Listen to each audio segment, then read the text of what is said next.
हाँ, ऋचा जी, एक ये था कि पाप और पुण्य का क्या फंडामेंट है? अ, जैसे हमको जो यूजुअली पता होता है वो, और लेकिन आप जैसे भागवत गीता के हिसाब से क्या है? और सिमिलरली ग्राउंड पे कि गुड कर्मा बैड कर्मा क्या? जैसे पहले अध्याय में हमने, लाइक जो पहला जो भी था कर्मयोग, उसमें ये था कि अगर हम निष्काम कर्म करते हैं तो फिर उसका रिpercussion नहीं आएगा, पर इन जनरल ऐसे ठीक है। क्योंकि उस साइकिल से बाहर निकलने के लिए वो अवेयरनेस जरूरी है ना, कि नहीं तो वो कर्म अच्छा भी करेंगे तो अब उसको भी भुगतने के लिए आओ फिर से। दो प्रश्न दिख रहे हैं। पाप और पुण्य क्या है, और अच्छा कर्म और बुरा कर्म क्या है ना। पाप और पुण्य को ना दो तीन तलों पर समझा जा सकता है।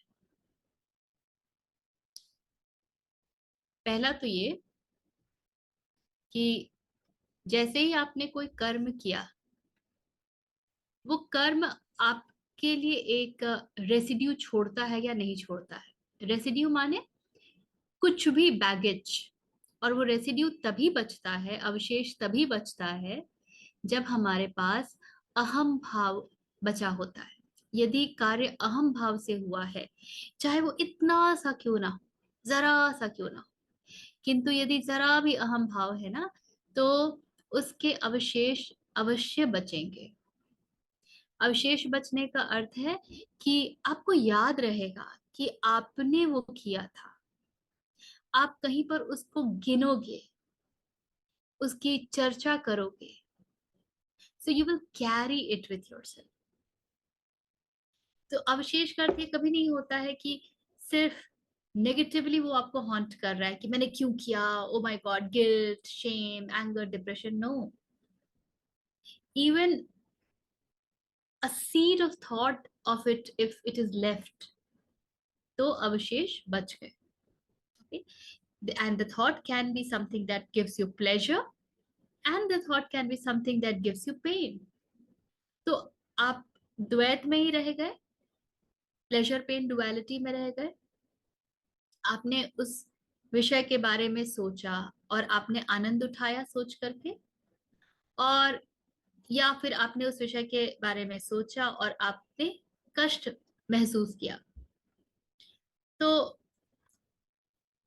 अगर अवशेष रह गए हैं, तो उस कर्म को पाप कर्म ही जानिए। ठीक है ना। अगर अवशेष रह गए हैं, तो उस कर्म को पाप कर्म ही जानिए। और बिल्कुल ठीक उल्टा, यदि अवशेष नहीं रह गए हैं, तो वो पुण्य कर्म है। तो इसको दूसरी दृष्टि से देखेंगे तो क्या होता है।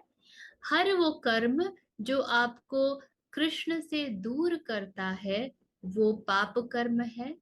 और हर वो कर्म जो आपको कृष्ण के नजदीक लेके जाता है, वो पुण्य कर्म है। तो कैसे पता कि ये पुण्य कर्म है या पाप कर्म है।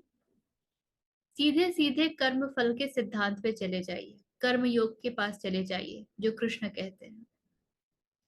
यदि आपने कर्म पूरे तरीके से समर्पण के साथ किया है, फल की आकांक्षा के बिना किया है, कर्म में ही आप इतने घुस गए कि आप स्वयं को भूल गए। जब आप स्वयं को भूल गए, तो फल की इच्छा करेगा कौन। आप तो रहे नहीं, कर्म तो हो रहा है, तो फल की कौन इच्छा करेगा। अतः कर्म करने का ही अपना एक आनंद है। आपने मजे कर लिए, कहानी खत्म हो गई। और फल जो आएगा, that is a part of the game. यदि खेलेंगे तो उसका कुछ ना कुछ कॉन्सिक्वेंस होगा, सो दैट वे द फल कम्स। तो यदि कर्म इस प्रकार हो रहा है, तो वो आपको कृष्ण के नजदीक लेके जाता है और निकट लेके जाता है, आपको और कृष्णमय बनाता है, आप में समर्पण के बीज को और घना करता है और गाढ़ा करता है। और इसलिए वो सारे कर्म पुण्य कर्म है। और ठीक उल्टा, यदि अपेक्षाएं हैं, कामनाएं हैं, the job is being done, the work is being done because some result is expected, और हमारी तो ये वृत्ति ही है कि बिना रिजल्ट के हम कुछ काम ही नहीं करते हैं। हम पूछते हैं, मोटिवेशन ही नहीं है, हम काम कैसे करें, गिव मी द मोटिवेशन। तो वो सारे कार्य, भले ही वो सारे कार्य आपने समाज की अच्छाई के लिए किया, भले ही आपने दूसरों के उत्थान के लिए किया, भले ही आपने बड़े अच्छे व्यवहार से किया, भले ही आपने बहुत प्रेम से किया, दूसरों की मदद की, किंतु क्योंकि एक फल अपेक्षित है, there is a expectation, desire of certain outcome, वो पाप कर्म में कैटेगराइज हो जाएगा। So when only the karma remains, it is punya karma, else everything is papa karma. That's a simple definition. अब पाप करने वाले नरक में जाते हैं, पुण्य करने वाले स्वर्ग में जाते हैं, ये कहानी आगे जाती है।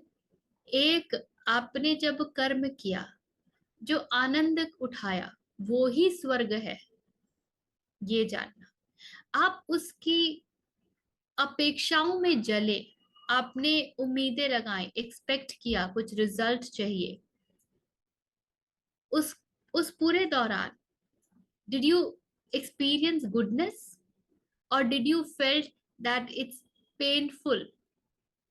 आपने एग्जाम दिया और आप रिजल्ट की प्रतीक्षा कर रहे हैं, हाउ डू यू फील? आप वो समय का जो अंतराल है वो बड़ी खुशी खुशी बिताते हैं, या हर समय, हर क्षण एक एंजाइटी भीतर महसूस करते हैं? वो एंजाइटी ही आपका नर्क है।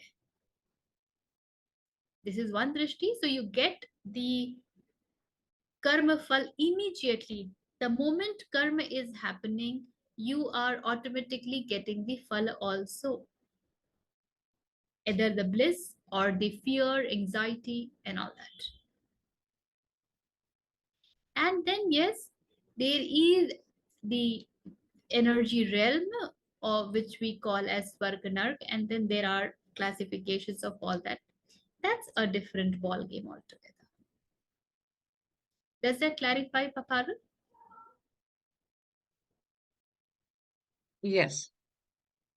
तो जो सबसे महत्वपूर्ण, and specially this is for you Parul, मैंने जितना आपको ऑब्जर्व किया है, मौन की तरफ बढ़ने का प्रयास कीजिए। जब बोलने की इच्छा होती है ना, just hold for a second, ask yourself, why am I speaking, what is it giving me when I say, is there a need to say? That's very, very important. There is the need of little grounding, वो grounding आएगी, ठीक है ना? Okay. हाँ शिव जी बोलिए। ऋचा जी, मैं एक सवाल पूछ रहा हूँ आपसे। अभी आपने ऐसा कहा कि हमारी तो ये वृत्ति ही है कि हमको हमेशा कुछ मोटिवेशन या एक्सपेक्टेशन चाहिए, तभी हम काम करते हैं। तो इसको थोड़ा आप कुछ और एक्सप्लेन करेंगे? मैं इस चीज को नहीं समझा हूँ।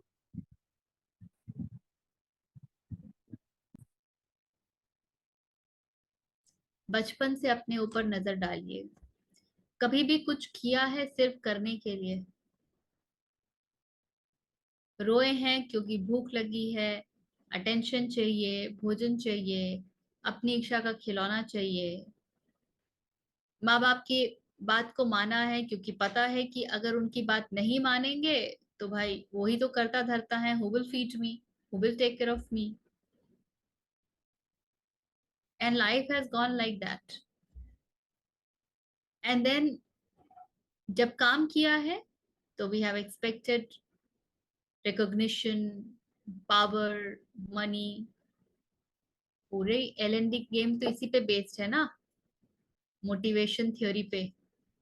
आपका जो रिवॉर्ड्स एंड रिकॉग्निशन होता है वो इसी थ्योरी पे तो बेस्ड है कि बिना रिवॉर्ड एंड रिकॉग्निशन के तो कोई काम आप करते नहीं। तो वो वृत्ति ही तो है ना, वो टेंडेंसी ही तो है ना कि उसके बिना काम चलता ही नहीं। देखिए टेंडेंसी क्या है, अहम वृत्ति है दी tendency of I exist, I am. और when you are doing anything for an expectation, because this aham vritti wants to know itself. How does it know itself? It knows itself through those recognitions, through power, through money, through whatever the consequence that happens. अच्छा हुआ तो अपने आप को लगता है मैंने अच्छा किया, अच्छा नहीं हुआ तो अपने आप को लगता है कि अरे मैंने गड़बड़ किया, I did not perform well, मुझे नहीं आता है, I am not skilled, I am an amateur. So, what are you doing every time? The sense of I is getting stronger in any direction, चाहे वो आप victim ego की तरफ जाए या फिर आप pride की तरफ जाए. The sense of I is getting stronger. So, the vritti is acting